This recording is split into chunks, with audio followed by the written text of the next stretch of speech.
రాశి చక్రంలో చివరి రాశి అయిన మీనరాశి గురించి తెలుసుకుందాము. మీనరాశికి అధిపతి గురువు.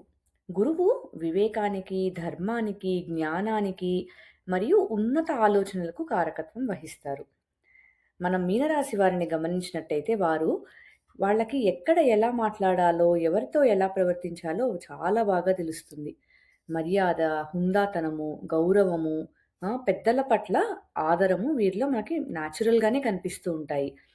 అయితే జీవితాన్ని వీళ్ళు కేవలము ఆహ్, మెటీరియలిస్టిక్ వరల్డ్‌లో కాకుండా వీళ్ళు ఆధ్యాత్మికంగా గూడా అర్థం జేసుకోవాలని తాపత్రయపడుతూ ఉంటారు.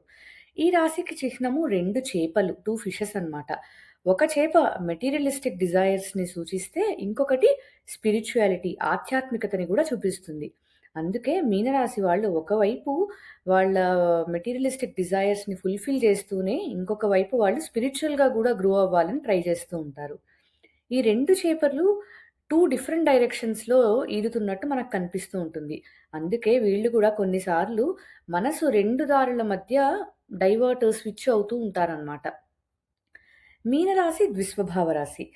అందువల్ల వీళ్ళు పరిస్థితులకు అనుగుణంగా మారిపోతూ ఉంటారు. ఇతరుల భావాలను అర్థం జేసుకోవడము, ఎక్కడ ఎలా మాట్లాడితే పనులవుతాయో తెలుసుకోవడము, వివిధ కోణాల్లో ఆలోచించడం వీళ్ళ ప్రత్యేకత.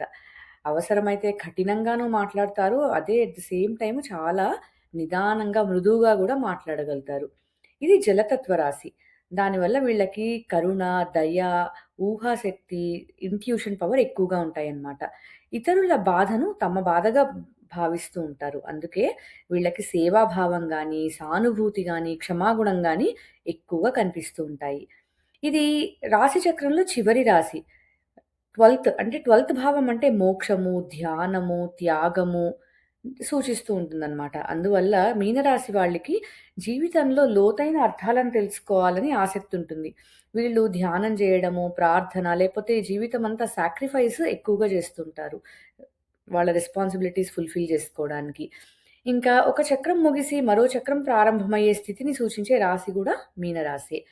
ఈ రాశిలో నక్షత్రాలు గమనించినట్టయితే పూర్వభాద్ర నక్షత్రం యొక్క ఆధ్యాత్మికత, ఉత్తరాభాద్ర యొక్క స్థిరత్వము, సహనము మరియు రేవతి నక్షత్రం యొక్క దయ అండ్ రక్షణ ఈ 3 కలిస్తేనే మీనరాశి అవుతుంది. చూసారు గదా మీనరాశి గురించి. మరొక వీడియోలో మళ్ళీ కలుద్దాం. ఇంతవరకు చూసినందుకు ధన్యవాదాలు. నమస్కారం.